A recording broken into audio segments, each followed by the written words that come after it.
Board of Zoning Appeals meeting for December 10th, 2019 is called to order.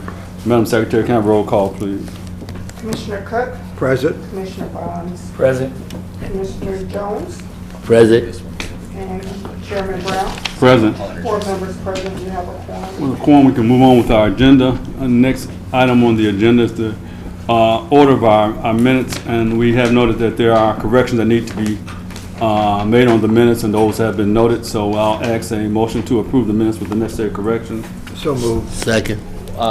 Needs to be, have that discussion during the meeting. Okay. In the minutes, we had Mr. Cook abstained on the first item, but it's also noted that he's abstained on 2 other items, and that needs to be taken off. The vote was correct, but the roll call had him abstaining on 2 items that he did not abstain on. So those items can be corrected, minor corrections, and everything else is correct. So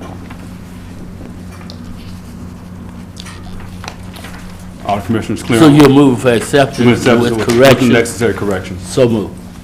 And how about the date? Oh, also, the date of our next scheduled meeting should be changed. It says January 7th, 2019, should be January 7th, 2020 at 3 p.m. With those corrections, once again, I ask for a motion for those minutes to approve with those necessary corrections. Yeah, so that's not on the minutes, that's actually on the agenda. Agenda, okay. Yeah, and we'll be having the discussion about the next scheduled meeting at the end of the meeting, because we need to vote on that generally. Okay. All right, with those items added, the adjustments to the correction to the agenda, which will be discussed, and the corrections on the minutes that need to be corrected. Any other discussion? If no other discussion, motion on the floor is to accept the minutes with the necessary correction and agenda. Is there a second? Second if you need it. It's been second, okay. If no further discussion, we'll have roll call now. Madam Secretary. Commissioner Cook, Yes. Commissioner Barnes, Yes. Commissioner Jones, Yes. Chairman Brown, Yes. and the vote is 4-0. All right, for those corrections have been made, we move on to our next item, which is the public hearing. First on our agenda, BZA 1920, Tatiana Williams petitioning for a special use permit to establish a daycare at 1944 Matthews Place. And Mrs. Williams here, she's back here. Okay. All right, we had some discussions that need to be cleared up, so I'm going to turn it over to our director for that, those items that need to be cleared up. Sure, and I'll cede my time to City Attorney Pohl, who had done the research for this very kind of peculiar situation, and Okay. I'll let him take it from here. Thank you. So one of the responses that we received from the public notices was from a property owner who stated that she has a grandson that lives with her who's a sex offender, who's been living there prior to the application actually coming in. There's actually case law in Indiana that, you know, an individual that is a sex offender can't be penalized for essentially an ex post facto, meaning that somebody that moved into that neighborhood to establish a business, that person couldn't be held responsible for living within the 1,000 feet of that area. Mind you, the BZA does have police powers when it does come to addressing anything that has to do with the general welfare, the public morals, public safety, anything along those lines. So the BZA has the ability ultimately to deny based on that, but they also have the ability to make specific recommendations. Previously, Councilman Smith and I and the former director of zoning had multiple discussions about potentially addressing this particular issue in the city. And one of the recommendations was because you couldn't force somebody to move from being a sex offender, and at the same time you didn't want to necessarily keep somebody from opening a business in Gary.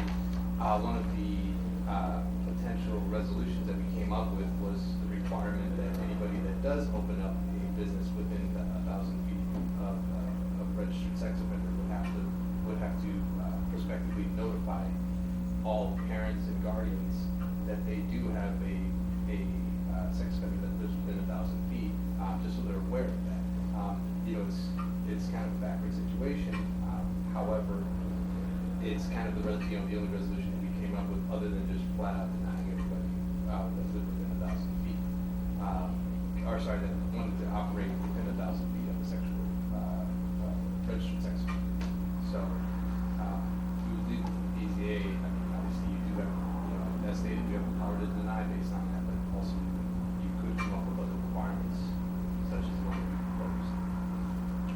Thank you, Attorney.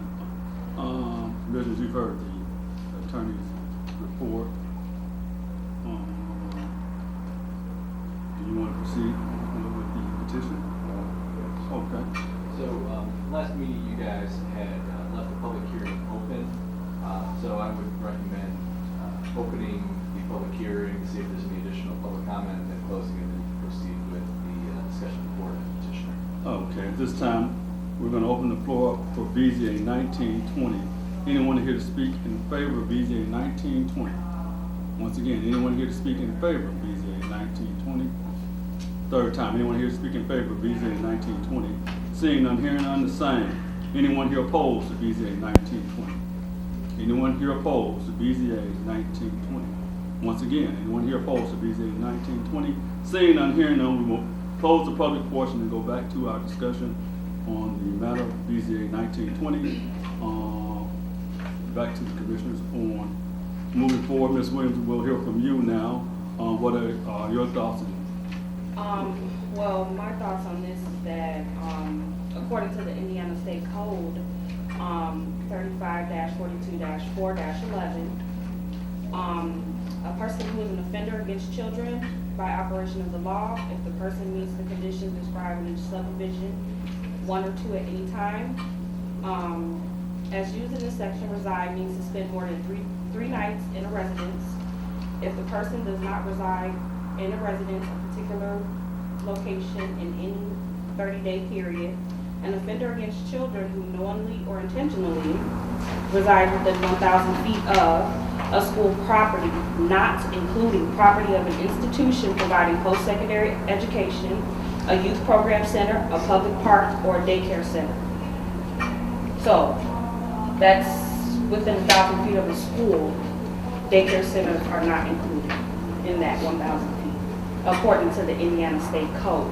And with that being said, I feel like it will be highly unfair for my petition to be denied because I've done research of the other daycares in the area, and there are actually plenty of sex offenders in the area, actually way less than 1,000 feet. And there's actually one daycare that's operating right now that's right next door to one that has a warrant out for his arrest. Thank you, Ms. Williams. Oh, yeah. All right. Having heard that, let me ask you this question. Do you think the undue burden for you to notify all your clients that there is a registered sex offender within you? I mean, I believe that that's fair that I can do that, but then again, I do feel like it is the parents' due diligence to do their research, because This to include your patrons. well, yeah, of course, I can definitely do that if that's a requirement. Absolutely, I will be more than happy to notify them of that. I happen to have sat in on one of those meetings with Herb Smith where that was discussed, that perhaps they would require the person operating daycare to at least select, because our patrons tell that you have this person within 1,000 feet. Mm-hmm. Excuse me. When there's an offender in the neighborhood, is there a foot distance or yardage that he can close to be? I went back and I looked at the property, and it looked like that objection was on the next street. It is, over. it is. And I'm wondering how wide a barrier does it have to be between the daycare and that offender's residence? Maybe I turn that in. It's not very, it's just the radius, right? Yeah, it's just the radius, it's gotta be. You have to notify, you know. Yeah, yeah. Okay. And that's, I think that you were reading from the prior, the actual prior statutory language, the change in 2019. They need to update that. Yeah, I and just it got became, that today. a much debated issue on the floor of the Indiana legislature, because essentially it raises the question whether or not you can essentially push somebody out of their own home, Right. Now, or you but- could hold them, criminally liable for something, that they, for They just didn't basically create. staying put. Now, does that apply for new businesses or existing ones also? That would be the case only for new businesses that were opening up, because essentially that would be the only instance where somebody would be legally living without, outside of that 1,000-foot radius, then all of a sudden they're within it because somebody moved in. There's actually a case, it was an Indiana Supreme Court case, Indiana versus Pollard, that addressed the issues that pertain to schools. The school opened up, within 1,000 feet of where somebody was already domiciled as a sex offender. And they, essentially they tried to charge them. They wouldn't, the Indiana Supreme Court, had vacated the charges and reversed and basically stated you can't ex post facto criminally penalize somebody for just living where they've always lived. They didn't move.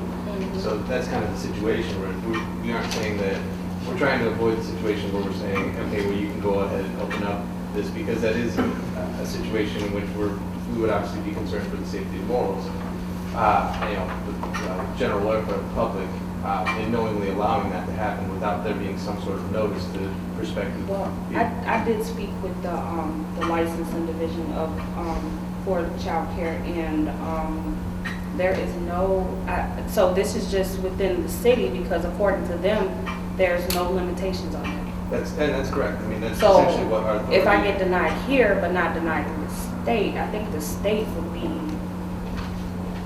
before the city, correct? Well, you're talking about you're talking about the ability to open up just a daycare. We're talking about, they're going based solely off of the regulations. What we're talking about is from the BZA standpoint. Mhm. Anybody that requires a variance, we can prescribe certain requirements to that variance or to that special use. That's fine. I mean, if you guys set some kind of requirements for me. How much you just let us? Yeah, I've invested a lot of money in this. Hey, Just let us go on about it. You asking the question that you support, if necessary, are you willing? Absolutely. Send out the notice. All right, absolutely. Thank you. All right. There's no more discussion from commissioners. We'll hear from the director. Sure. I mean, you guys heard the testimony of both our attorney as well as the petitioner, and I think, based on the conversation the board had, a reasonable condition, which is well within the board's right to require notification of any prospective clients of the potential that a child molester may live next door, is appropriate. And if that's an action that the board would wish to take, then the appropriate motion would be to send a favorable recommendation to council with the condition that the petitioner would notify in writing any prospective clients that there is a child molester living within 1,000 feet of the proposed child care. All right. You've heard the director's recommendation. If there's any further discussion, I'll get a motion to approve BZA 1920. So move. Second. With the caveat. With the caveat that that's a recommendation that you will, by letter, notify all your clients of the sex offender in the area. Okay. All right. If there's no further discussion, roll call, Madam Secretary. Commissioner Cook, Yes. Commissioner Barnes, Yes. Commissioner Jones, Yes. Chairman Brown. Yes. 4-0. 4-0, BZA 1920 has been passed. We will now go on to the city council. Should I report to city council? Yes, that's correct. Imran will follow up with you on the certification and when, which board meeting will be placed on. Okay. Thank you. Happy holidays. Same to you. Next on the agenda, BZA 1921, Sarah Brown's petition for a special use permit to establish a daycare at 5135 through 539 West 35th Avenue. Ms. Brown, here. Just come to the table and give us.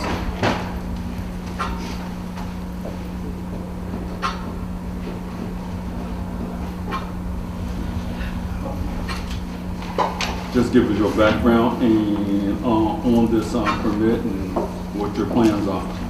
I have another daycare facility in Gary on 52nd and Broadway that has been productive and successful for the last 10 years.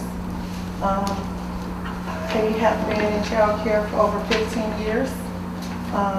And my goal is to extend my education or child care facility to a more open as far as location. I have parents that are requesting for me to come in more of a local area, closer area to them. So Talk a little bit about the site specifically. far as 50, the new location is at 535 West 35th Avenue, and we are offering more at this location than we have already existing at the prior location. This location will offer karate, ballet, alternative dancing. We also have literacy program, which is reading as well as math.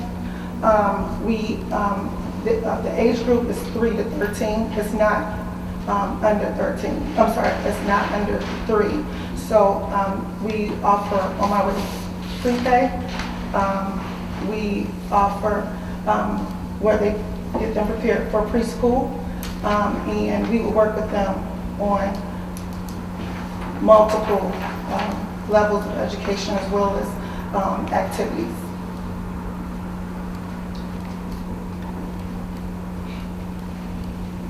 So I think, what I'd say is, let's open the public hearing, then we can have the discussion. Well, let me ask one question. I mean, how much staff do you have? Right now, at my prior location, I have 10. And I've already started to pre-hire for this new location. I just need a existing date of when I can try to get close. And just to put in perspective the location of this is a former, I think it was a bank? It used to be a doctor's office, I want to say maybe 40, 50 years ago. It's directly across the street from the golf course. Yes, sir. And That bill? yes, sir. Oh, yeah, okay. And then I don't know. Sure. Yeah, just kind of giving the general, the nuts and bolts of the property. It has an existing parking lot. It was a former, professional office. Right. It's located across from the golf course. 35th Avenue, as you guys are aware, is a what I consider a connector street, both between Grant and Broadway. So it's generally conducive to this type of use because even though it's a easily accessible route, it's not Broadway or Grant where you have too much traffic, and not to mention there's sidewalks there. It's set on the street. As far as kind of being situated, it's situated within the neighborhood, so it's also very conducive use adjacent to residential because it's not going to be like a club at night or a bar or restaurant where some people may have issues with what's going on in all hours of the day. This is why I say all shucks.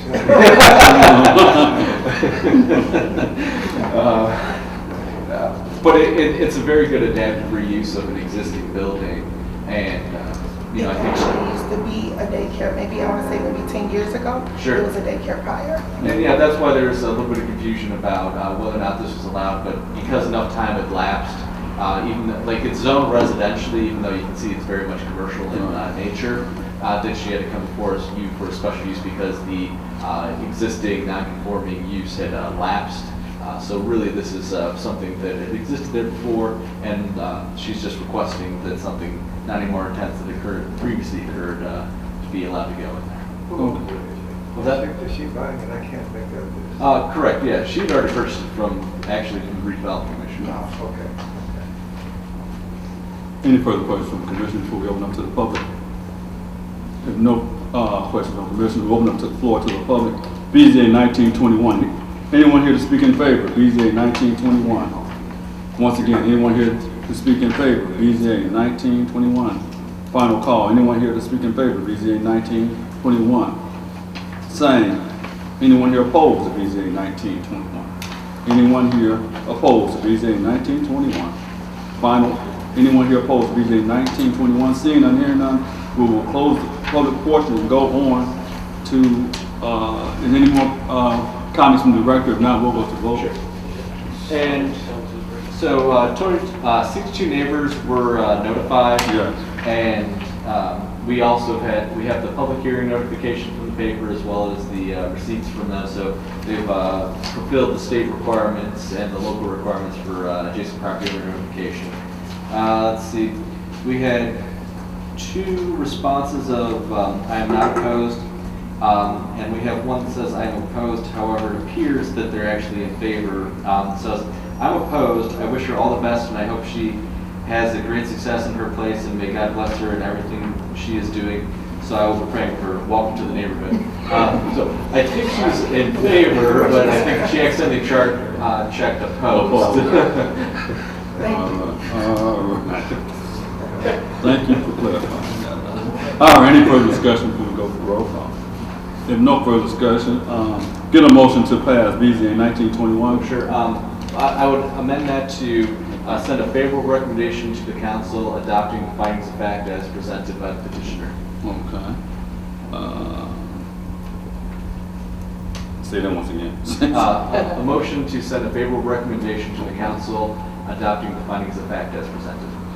All right, can I get a motion to adopt the favorable findings of the facts for BZA 1921? Moving probably second. Moving for discussion, roll call, Madam Secretary. Commissioner Cook? Yes. Commissioner Barnes? Yes. Commissioner Jones? Yes. Chairman Brown? Yes.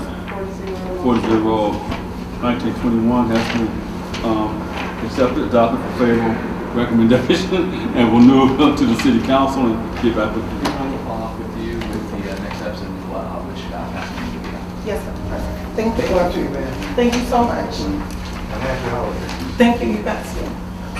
Final item on the agenda, BZA 1922, the Temple of Deliverance and Christ petition for developmental standards variance for a fence. The representatives for Temple Deliverance here. Come to the table and give us an overview of your request. Before we dive into this request, one of the members is going to recuse himself. Okay. So Commissioner Bonds will be recusing himself on this particular agenda item. Okay. So please note the record. And we still have three voting members. Yes. So any vote, it has to be all yeas or all nays. Just to be clear. Gotcha. Okay. Yes. Otherwise it'll be deferred. Finsbury, okay. Okay, give respect, honor to the chairman and to the zoning board of directors. I'm Reverend Lorenzo Bond, the senior pastor at Temple of Deliverance in Christ. And the reason I'm here, we want to beautify our church area, parking lot. And if any, you're probably familiar, it used to be the old General Supermarket building. And if you drove by there on 15, 4929, West 15, you see the changes that have been made.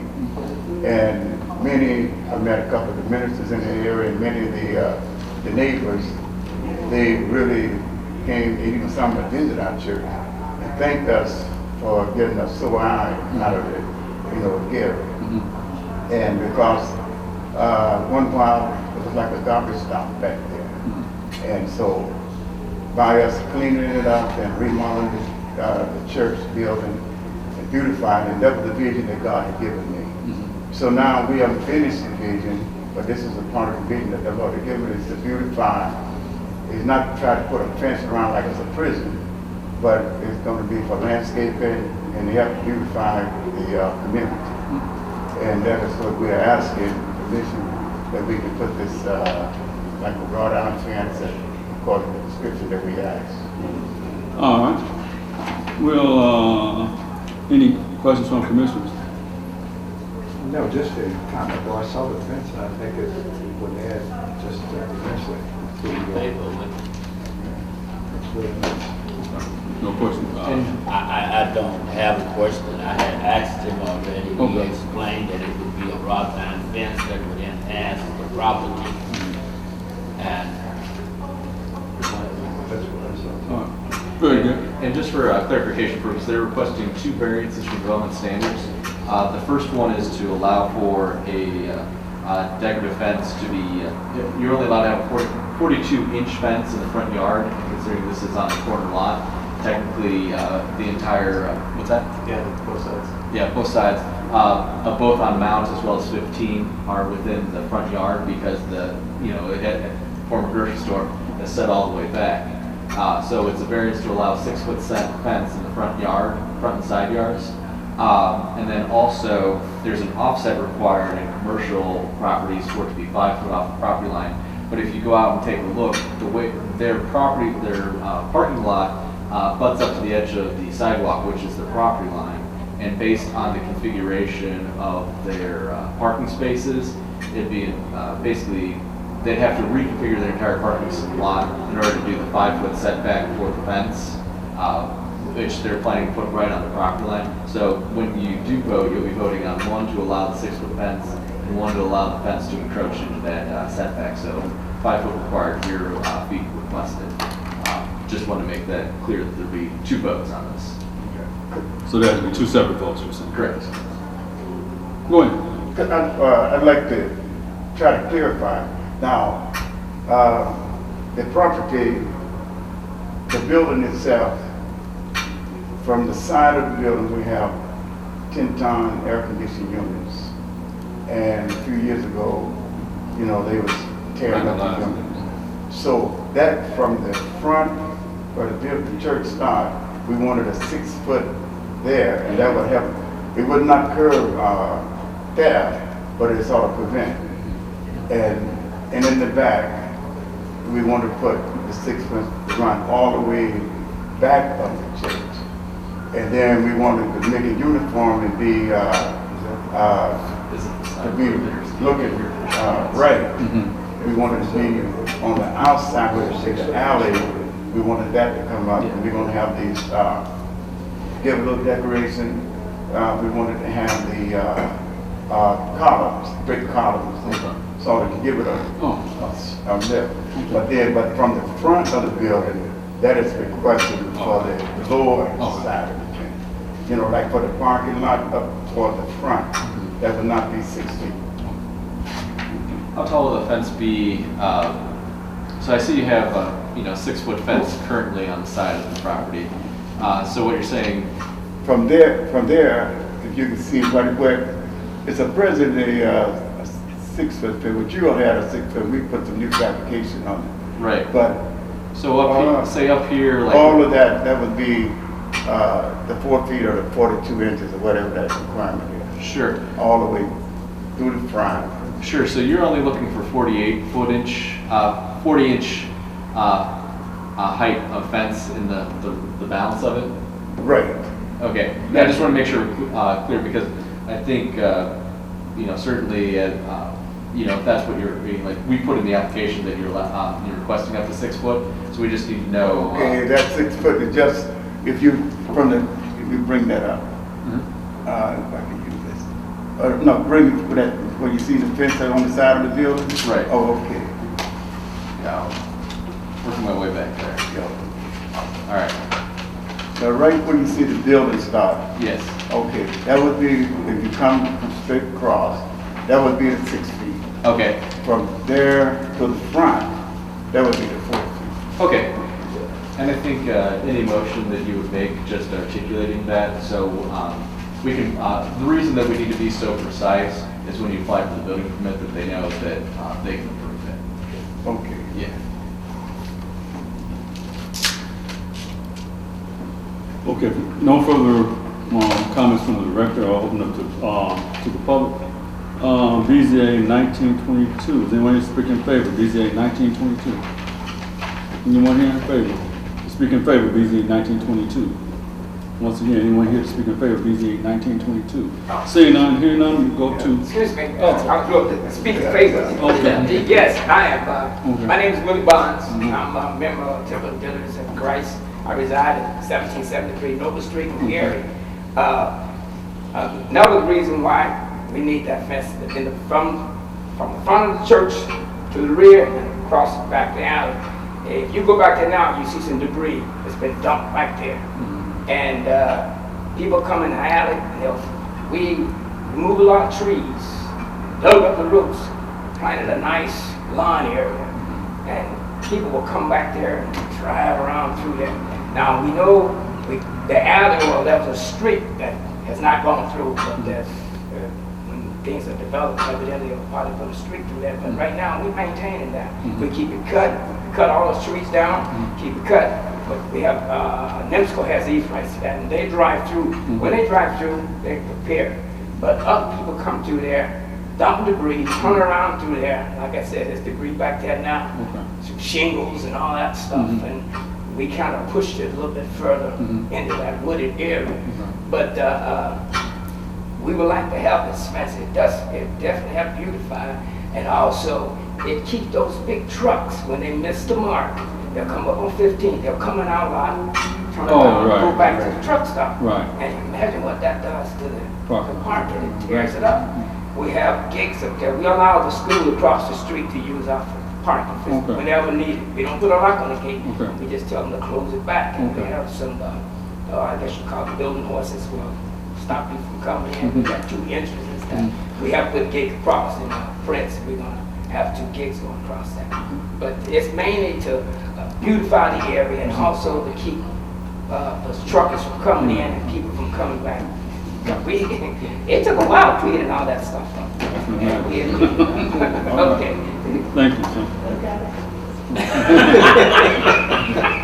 All right, anyone here to speak opposed to BZA 1922? Anyone here opposed to BZA 1922? Once again, anyone here opposed to BZA 1922? Seeing none, hearing none, public portion is closed, and we'll get final comments from our director and have a vote.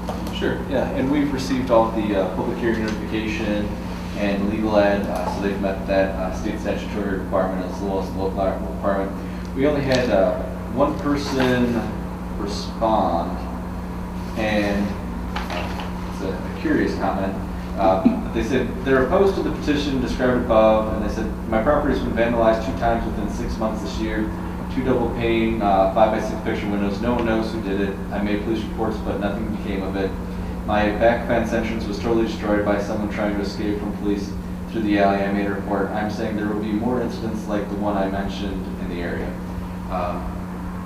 So I certainly feel for the person who's had some issues with people vandalizing property, but I think it serves the point that anyone trying to protect the property values would certainly be well within their right to do so.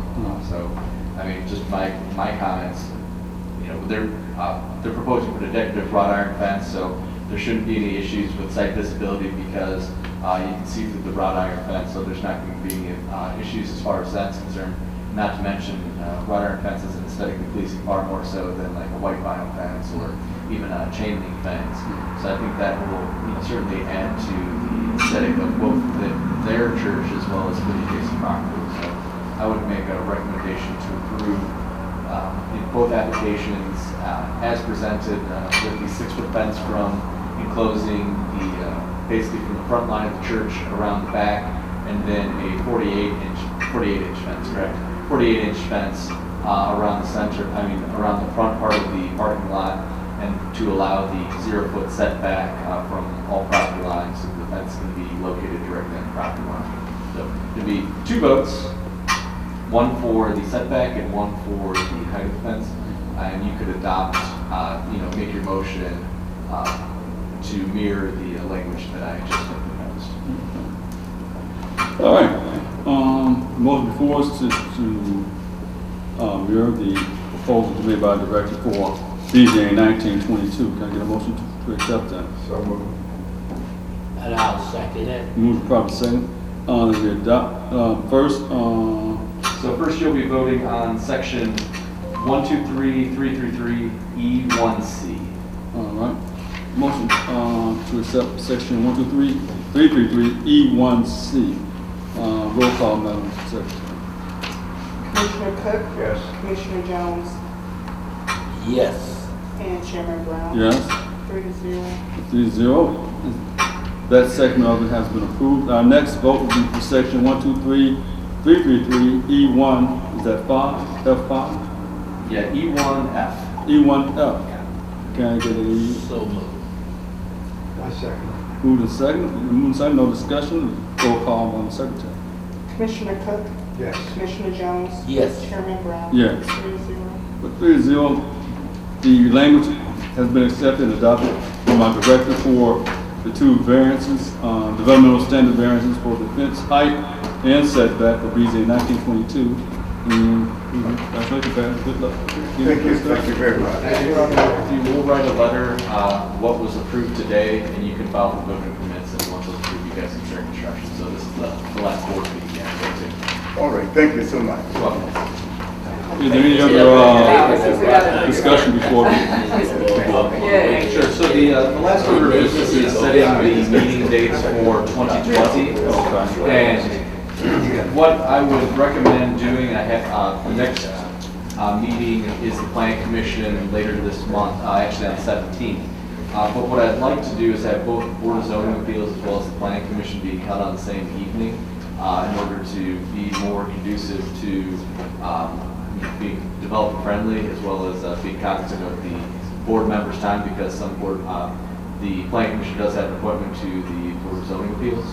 And also, if it's in front of the BZA, there's a chance that it may go to the Planning Commission as well. So in looking at the schedules and also understanding the flow of all the other meetings, so council meets first and third Wednesday of the month. What I would propose to do. I thought it was Tuesday. Sorry, first and third Tuesday of the month, thank you. The redevelopment commission typically meets on the first and third Wednesday of the month. So what I was proposing to do is have the Board of Zoning Appeals as well as the Planning Commission meet on the third Thursday of every month, with the BCA meeting at 4 o'clock and the Planning Commission meeting at 5 o'clock. It would also make it a little bit easier for petitioners, not to mention the public, to participate in these meetings because they are public meetings. Just want to get the board's thoughts on this, of moving it to the third Thursday of the month. It also makes it easier from an administration standpoint to get all the paperwork prepared for the next council meeting so that we can keep anything that goes in front of the council from the BZA Planning Commission on a very timely schedule so that we're not having undue delays to any of the petitioners. Okay, so you said third Thursday of the month. Right, so that would be in January 16th, 2020. You said at 4. At 4 o'clock. 4 o'clock, correct. Why are we moving the time? Just ask. To make it easier for the public to attend. I have, on the third Thursday, we have our board meeting, which is at 6. Okay. So if I'm still allowed to serve, be here at 4, but if their meeting starts to go, I don't think we might be here 2 hours. But if I have an executive session, I need to get back by 5:30. So that was my idea. Well, if we want to keep it at 3 o'clock because of, for 2020, and then we're, person should stop. well, it's up to the board. I'm just saying, like, Let's it's compromise and say 3:30. okay. I'm moving whatever you want. And just have a short executive session. I'll move whatever. That's You possible. all say. Sure. And this is the board's decision. It's just my recommendation, but I want to make sure that, so another important part, we can't have a board meeting without board members. Right. Yeah. So 3:30 or 4, what you think, Let's say 3:30? 3:30 would be a good compromise. We'll Okay. try it as Okay. suggested and see Sure. how it works out. Right. So I would ask that the board members here make a vote to have the Board of Zoning Appeals meetings in 2020 be the third Thursday of the month at 3:30 p.m. Here at the Clio West Lounge. All right, give me a motion to, So, Second. move second. Are you recused? No.